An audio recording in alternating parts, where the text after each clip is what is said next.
Mga kaibigan, mga kababayan, update tayo sa lagay ng ating panahon. Biglang bugso ng malalakas na pag-ulan sa ilang bahagi ng Metro Manila. So aalamin natin kung dahil ba ito sa bagyo o low pressure area. Pero kung bago ka lang, huwag mong kakalimutan na mag-like and subscribe. Maraming salamat po. Mga kaibigan, nakaranas po ng tinatawag natin na severe thunderstorm at nagpaulan sa malaking bahagi ng Luzon. Etong severe thunderstorm na ito. So nakaranas ngayon ng malawakang pag-uulan ang malaking bahagi po ng Pangasinan.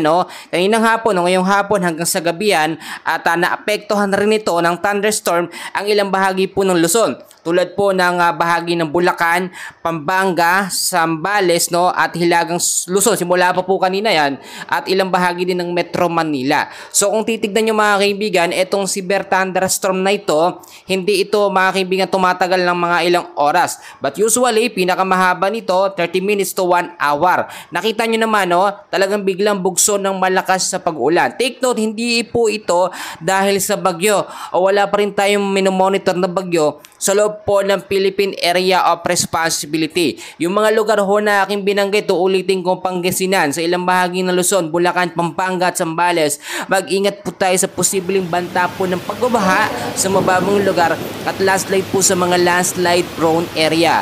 Magkagayon man, meron pa rin tayong update sa low pressure area, at ito po may estimated ngayong layo na 555 kilometers dito po sa may bandang west of northwest of Coron, Palawan. Nakaka-apekto pa rin yan. Forecast weather condition tayo, ito yung mga lugar po na apektado ng low pressure area.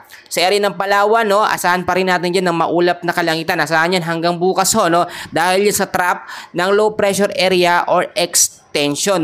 Asahan ng posibleng pagbabaha o landslide sa mga landslide prone area. Samantalang dito naman po sa area ng Caraga, kasama po Davao Region, Southern Leyte, asahan pa rin natin dyan ang maulap na kalangitan na may kasamang mga pagkulog at pagkidlak kasama po ang mga thunderstorm pagdating sa hapon at sa gabi. Dulot pa rin yan ng easterlies at severe thunderstorm. Sa Metro Manila naman mga kaibigan, patuloy tayo nakakaranas ngayon ng malawakang pag-uulan. Kaya yung mga uuwi sa hapon at sa gabi, ugaliin nyo magdala ng payong, jacket, kapote sa mga biglaang pag-uulan yan mga kaibigan. Ilang bahagi ng Manila at the rest po ng ating bansa ay patuloy na makakaranas po ng maulap na kalangitan, mahina hanggang sa posibleng malalakas sa pag-ulan naman ang mararanasan sa gabi dahil po yan sa severe thunderstorm o localized thunderstorm. Mga kaibigan, paglilinaw lamang, wala pa rin naman tayong bagyong minomonitor ngayon sa loob at labas ng Philippine Area of Responsibility. Pero hindi po natin inaalis yung mga posibilidad